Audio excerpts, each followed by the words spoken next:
All right. Hello, everyone. Welcome to those who are new and joining us for the second panel. Hello again to the ones that were here at the first and the familiar faces at the front there. To those who don't know who I am, I'm Loren. I'm a Blank Magazine editor, and I also run an agency for composers, and we focus in on creative marketing management. I've got a beautiful panel of lovely people here, and there's a few of you, so this time around I'd love to pass the mic down and for each of you to kindly introduce yourselves, if that's okay. Stephen, would you like to go first, seeing as you're sat next to me? Hi, I'm Stephen Gallagher. I'm from New Zealand. I'm a composer. It's very nice to be here. Thanks for your patience. I'm generally in a dark room by myself in front of a computer, so being in a big dark room with lots of people is a little intimidating. Let me introduce you to David. Hello everyone, I am David, originally from Italy. I am based in Los Angeles, and yeah, it's a huge honor to be here. Forgive me for my English, and I came from LA yesterday and I will flew tomorrow back, so I'm a bit jet lagged, but thank you for being here. Hello, I'm John Coda from Los Angeles, getting past my jet lag. But I'm feeling very good. I love this event and looking forward to the interview and tonight's activities. Hello, I'm Laetitia Pansanel-Garric. I'm a French composer based in Lyon, around. It's an honor for me to be here with you all, and we are doing nice meetings here. Yeah, so let's move forward tonight. But yeah, thank you very much. Hello, my name is Amine Bouhafa. I'm a French composer. I'm based in Paris. It's a big honor and joy to be here with you in this festival and with all this beautiful talent. So thank you for having me. Well, congratulations to all of you for being nominated. I think, can we have a quick round of applause, please, for these guys? Amazing. Could I kindly, Amine, you've stolen the mic. Could we have that back this way? And you guys use that one. It's a great start. No, that's fine. Let's kick it off. This is a question to all of you. We'll start there. What first drew you to composing for media? Who wants to take that first? David, I'm going to look at you. Okay. Yeah, for me, well, I started with piano, and then composing came kind of naturally. I was like messing up with harmonies and like playing around. Like every time I went to a music class, my piano teacher was very angry at me because I was changing harmonies of like Mozart and Chopin or whatever and do my own thing. So he suggested like to move to composition because piano was not for me. Definitely, yeah. So after that, I think the spark came from Ennio Morricone. I had the fortune to see him conducting live. I think it was one of the last concerts that he did before, passing away.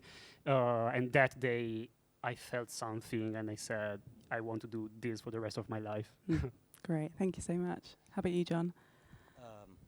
What was the question again? What started you? What inspired? I originally, I've always loved music. Growing up, I wanted to be in a band. I was a drummer in a band for years.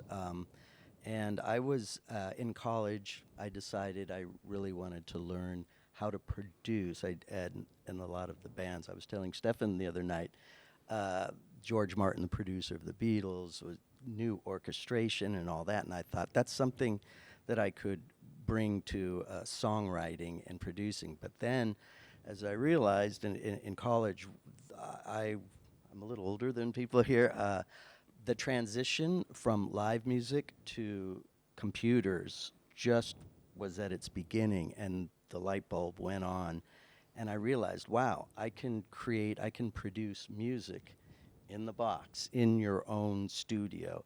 And that's when I thought, this is really interesting. Ennio Morricone, I loved those scores, of course, John Williams, and it just, at that moment, as I was finishing up college, I realized, there's other opportunities other than, trying to pursue the rock star or playing in bands, which was obviously very competitive. But it was, I looked at it as a challenge and new ambition. And yeah, it took some time to get there, but eventually I did, and I'm very grateful for it. So. Thanks so much. How about you, Laetitia? I started thinking about composing a little bit late, I think, because I didn't allow myself to compose, of course, you know this story. But I did when I was younger. I was pianist in a bar, in brasserie bar, at night. And I was improvising very famous soundtrack themes. So I say, okay, if you can play them, you can compose that, you understand the language. And then I started getting interested in when can you learn those stuff? And I went to the States, to Los Angeles. I studied there in a 1-year program at USC. Then I just discovered that we have you have this instinct that we all have, and just how to use it. It's just knowing how to get more confidence, and that's how it started. Then I never stopped, because it's a very nice work to do, and styles are changing all the time. We are letting the narrative music and going to more strict textures music. Everything is so exciting, so I try to keep doing that, and here I am. So. But you don't do that in one day. Quite a long story. Thank you. Well, I started first by piano. I wanted to be a pianist very early, in my early years. And one day I discovered John Williams. Everybody's talking about John Williams. That's so evident, but it's that's how I was in love. I started loving scores and film music. So by discovering this score, I began to be passionate about cinema. So I started going to the cinema to listen to the scores, and slowly I started to love cinema. So having a cinephilia and seeing films, and I think that's what keeps me passionate, and it's cinema. Cinema is bringing all this to me. I mean, if it wasn't cinema, I wouldn't do this film music. It's really cinema. Yeah. Can you guys remember what was the first film that you watched where you really noticed the soundtrack and took note? Took notes. Well, mental notes. Like, okay. That's cool. Maybe I could do that. The first one that I remember was The Empire Strikes Back. And my parents took me to see it. That blew my mind. But the first one that I took notes, because it was such a bizarre experience. I was a teenager, and I'd been out at a party, and I was a little drunk. And in the 90s in New Zealand, we had like 3 TV channels. And I came home, and I was like midnight. And you know that feeling when you were a little, but you don't want to go to bed? So I sit down, I turn the TV on, and there before me was this film, and it was like, I was like, man, how drunk am I? This is crazy. And the next day, I thought, oh, maybe I dreamt it. But I went back and looked at the kind of the TV listings, and it was a film called Drowning by Numbers by a filmmaker called Peter Greenaway. And for the first time in my life, I saw a narrative feature film which didn't have explosions, car chases, lightsabers, and the music was extraordinary. And that's the one I took note of, because I thought that was just an extraordinary experience as a viewer, and I watched it sober, and it was still extraordinary. And that's the first film that I took note of. I thought I still think it's brilliant. How about you, David? Have we lost the mic again? For me, I think that was so my grandfather used to watch a lot spaghetti western movies, and I really have this memory because he had back issues, so he had to stay on the couch a lot, and he was like looking all the day these movies. And when I was a kid, I really felt connected to the music mostly, more than the film itself. I don't remember. It was from the trilogy of Dollars for sure, from Sergio Leone, you know, but I don't remember exactly which one of those. But he loved those movies, and I love the music. Yeah. Thank you. How about you, John? I would not say there's one particular score or I watched a lot of television, and I remember shows like Miami Vice or Star Trek, but something I think The Good, Bad, and the Ugly, Ennio Morricone, for some reason that always stuck in my mind. And of course, when films like Star Wars and Empire Strikes Back, Indiana Jones, then all of that really started to build up. Like, wow, this is really cool. Maybe I can try doing that and have a go at it. And so, yeah, it was a mixture of programming, TV, and films. We learn. Yes, it's a dance situation with the microphones. It's like you, I have several ones, but I remember maybe one, E.T. Just because it's one of my favorite score, and when I listen to the music, I still have a lot of emotion.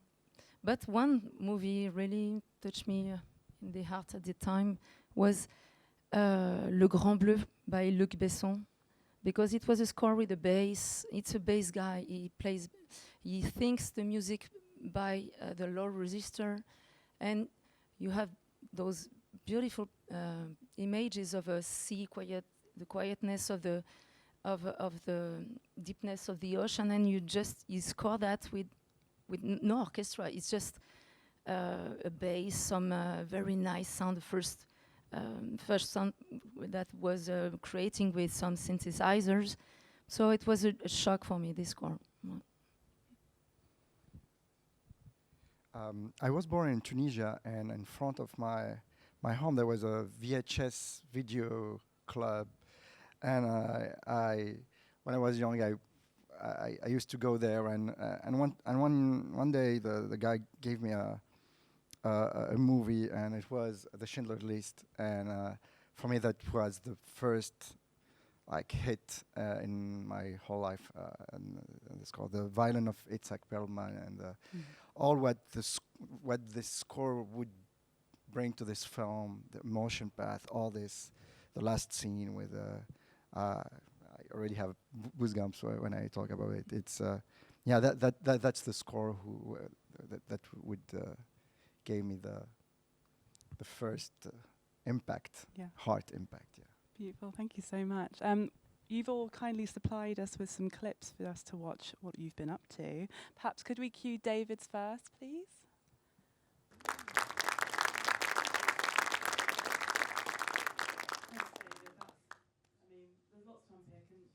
Please excuse me, I will have to whiz through the questions because obviously I want to open it up to you guys too. But with this one, David, I'd love to talk to you about the themes and what was required with this project and compositionally with themes and with characters. What were your early conversations like with the directors, and what were they asking you for this score?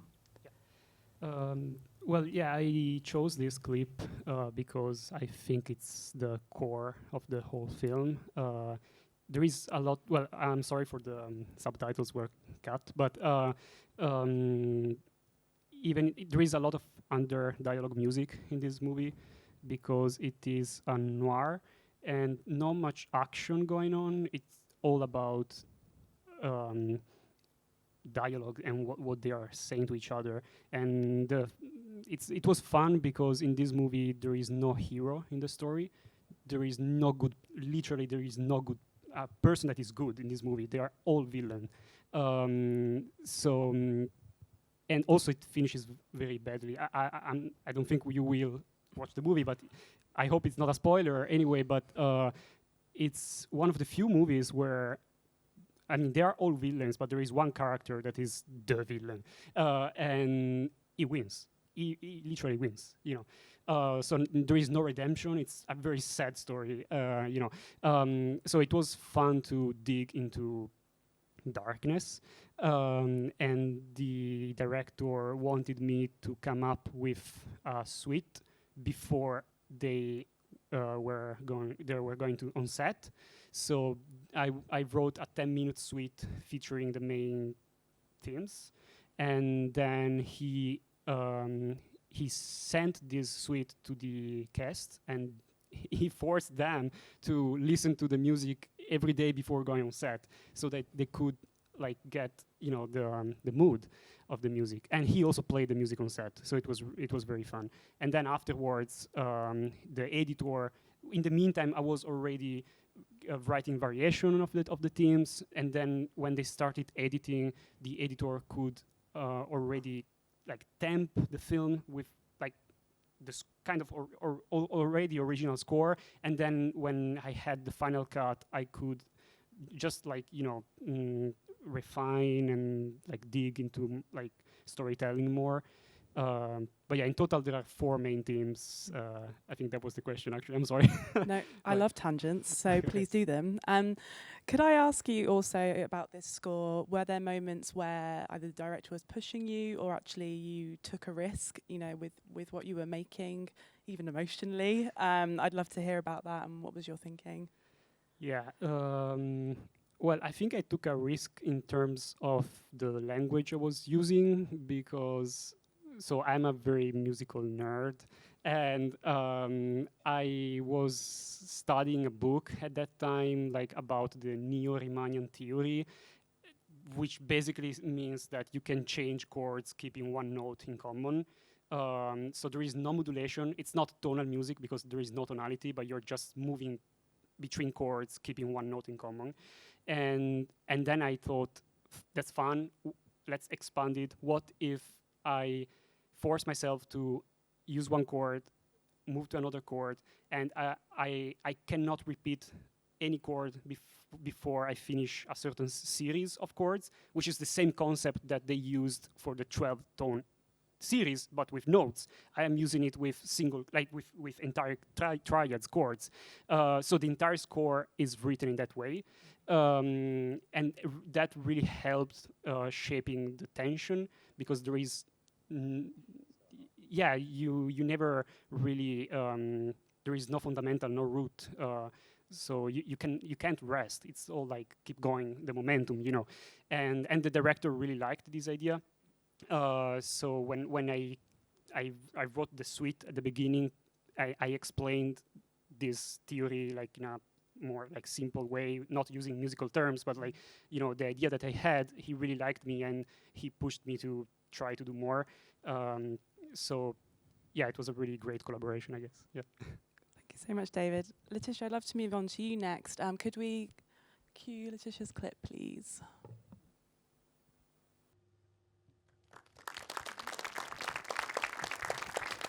Incredible. Laetitia, I'd love to talk to you about composing for animation. You know, they can be long projects sometimes. You get given maybe storyboards, maybe just words, and you might not always get the full picture and deliverables to compose. So what's your process in kind of approaching projects like that? On this movie, I think each scene has different process, in fact, because this one is the one orchestrated, and so I could, even though I was composing on animatics, there were no colors. I was sketching that on my computer. It was during the summer vacation. It's never the paradise situation. So I create the mock-up. And when I decided, I knew that I was going to orchestrate all the details at the end. It's like painting. So if you have a scratch or something without colors, you kind of put just the gestures, but then all the details for me come with the quality of the colors of the paintings, and then you create more. You complete your gestures, your orchestration, maybe with I don't know, some strings, arpeggios or stuff that didn't exist in a mock-up. So I think it's in 2 steps on those kind of cues, very orchestrated, is the mock-up. So I compose in improvising some thematic ideas. Then I program them with VST instrument, like we all do. On this animation movie, the thing is there are a lot of folkloric music that you didn't listen on this cue. So I was playing too. I was recording myself playing guitars, or just to help the director believe that it will work at the end. So some virtual instruments don't sound good like guitars. I think it doesn't work well in acoustic sound. So I was doing on some cues in three different steps, playing in piano to get the narrative direction, then orchestrating or playing, recording, and then at the end I finally add more orchestration because I got the final picture. So it was a long process. Yeah. I hope I have been clear enough. That was great. That was great. Thank you so much. Sorry for my English. No, you're great. You said something about convincing the director. I would love to talk about that because, I imagine lots of you in the audience too might get flung buzzwords, random things, and you have to digest that and then show them something. And then if it doesn't hit the first time, the feelings that only come with that and the frustration and disappointment that you didn't hit it first time round. I would love to hear your process about conversing with directors and what your conversations are like, sending the demos, especially with this project.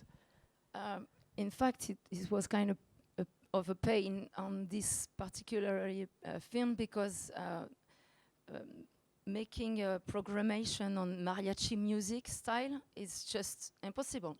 So if I wanted him to say, okay, this theme, even though I'm not a Mexican, it's well built. You kind of feel the idea. So I have one of my assistants she's a violin player. So I created like an orchestra of Marine. Her first name is Marine.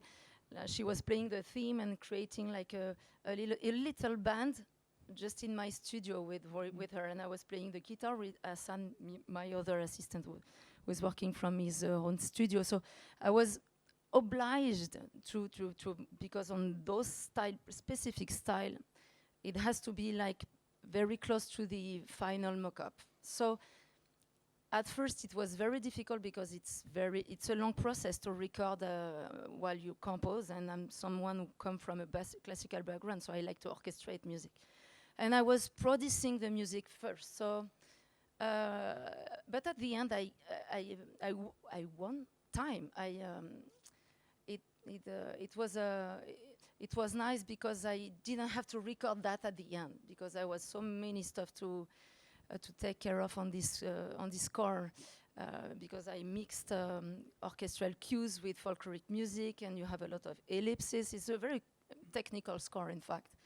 But at first, I really lost time producing, but at the end, I won. It was cool. Right. Sorry. No. Perfect. Thank you so much. Amine, I'd love for us to play your clip next, and then we'll get to you. So if we could cue Amine, thank you very much.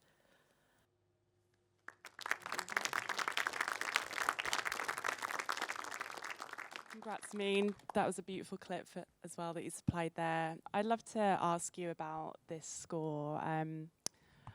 Within this score, what was there a moment that really pushed you as a composer? I'd love to hear about that when you were writing and you were discovering new things about your process. What was that like? This film is about slavery in like the 18th century, which is a subject that is rarely or very never in France we did films about that. In the United States there are a lot of films that talking about slavery, 12 years as a slave, and others.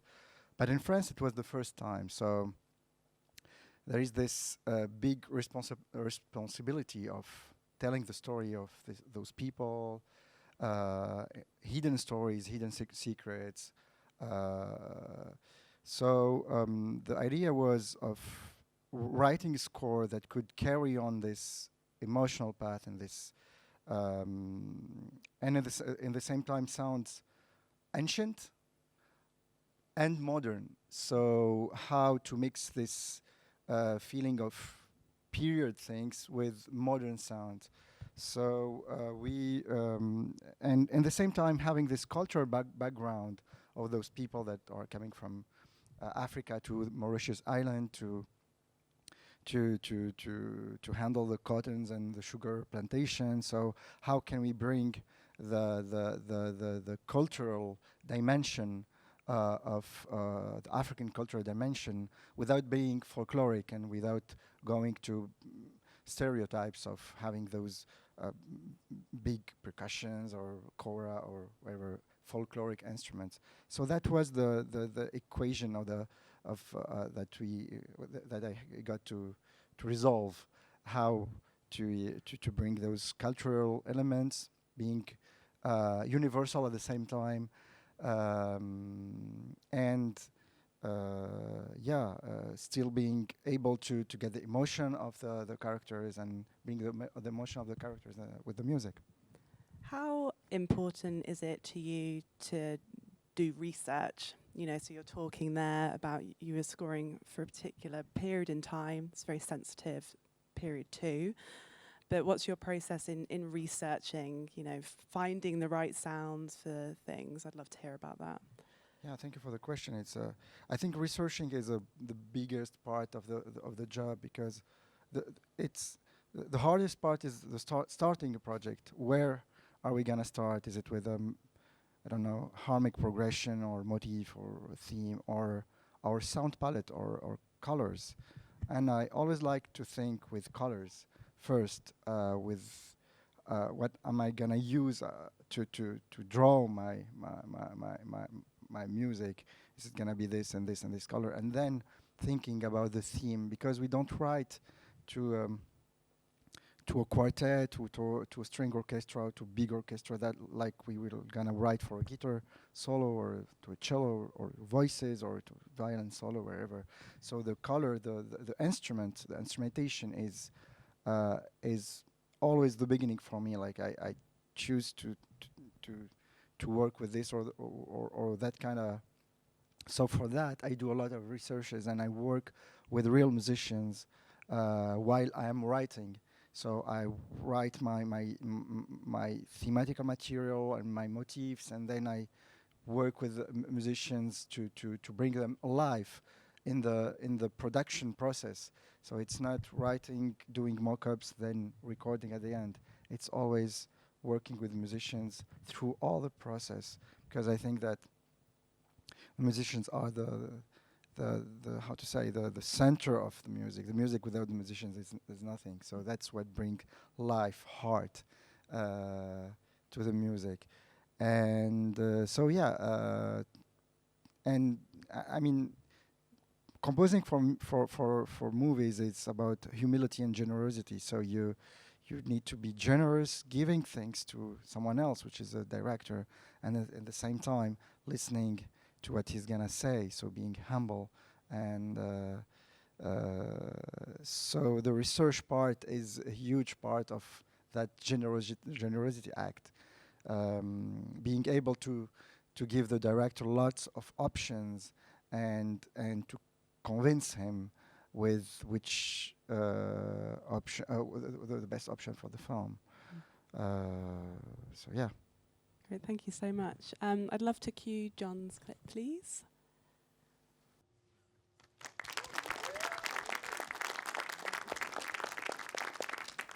So, John, you know, with that film with Reagan, there was lots of themes within that you wrote for that film, and theme is a topic I'm actually throwing at you guys a lot today. But with that clip in particular, what was being asked of you compositionally, and what were your conversations like with the director and what they wanted? I've got to be careful because the director's there, so I got to make sure I get this right. I think my approach was very straightforward. It took a while to figure out the narrative, but once I did, there were actually three themes. Because this film talks about Reagan from his childhood all the way up through his presidency to the confrontation with Russia and the fall of the Soviet Union. So in this particular scene, we have that whole trajectory to where he is confronting the Soviets in the late 80s. And I had two primary themes. I had one for the Russians that was based on a traditional folk song called I'm gotta get this right, the Boatmen of the Volga, and then I had Reagan's sort of Americana theme, and they're kind of crossing back and forth in this because there's this tension building. Is Ronald Reagan going to confront Gorbachev on the world stage?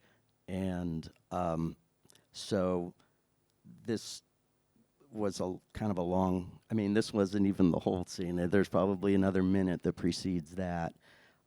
So I had to be careful just gradually building these two themes. They kind of goes back and forth. It's like uplifting, and then there's tension, and then it's starting to build a lot of anticipation.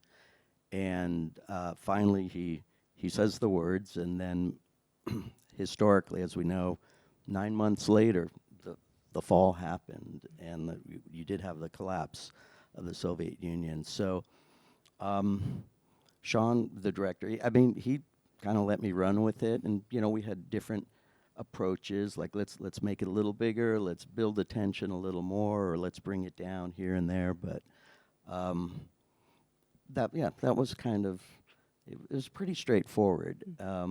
Just wanted to ramp up the emotion appropriately, not to get too big too soon, and then find that right moment. So, yeah. How important is it for you to have themes in films around characters? Because, I asked you guys all at the start, what are your favourite films, and when did you notice a lot of what you said are strong themes that are incredibly memorable? I'd love for you to expand a bit more on the importance of that, John, and your process in finding the right theme. A lot of times in working, I've worked with Sean for many years, the director. We go way back. We played in a band together when we were 17 years old. But we're both fans of themes and melodies, and we were talking earlier. I think it's there's a whole spectrum of scoring, film composing, where some projects there might be a preference not to have identifiable themes and motifs. It's more textures, harmonic progressions, and they're all valid. They're all powerful in their own way. So I'm just used to having some kind of anchor, some kind of thread that you can weave throughout the story. And of course, you do variations of them. And I think that helps. The other thing is, and I don't know how all you guys approach this, is finding those big moments in a film to sort of, because you're trying to figure out what am I going to do with this, and that finding those big anchor moments, I call them emotional anchor points within a film, and you focus on that, find a theme or motif, and just keep trying something, and then when you hit it, that's almost the starting point. It doesn't have to be at the beginning. And I find once you discover what that little idea is, it starts to hopefully write itself, and you can develop and evolve out of that one or two thematic moments within the film. So That's my thoughts on it. I could go on. No, I mean, you said something about it's the kind of emotional connection you're having with something, with that feeling right. Most of the time you're usually hitting the right thing. Yes. We could absolutely talk more on the theme at length, but I would actually love to cue Stephen's clip, please, so we can. Thank you very much.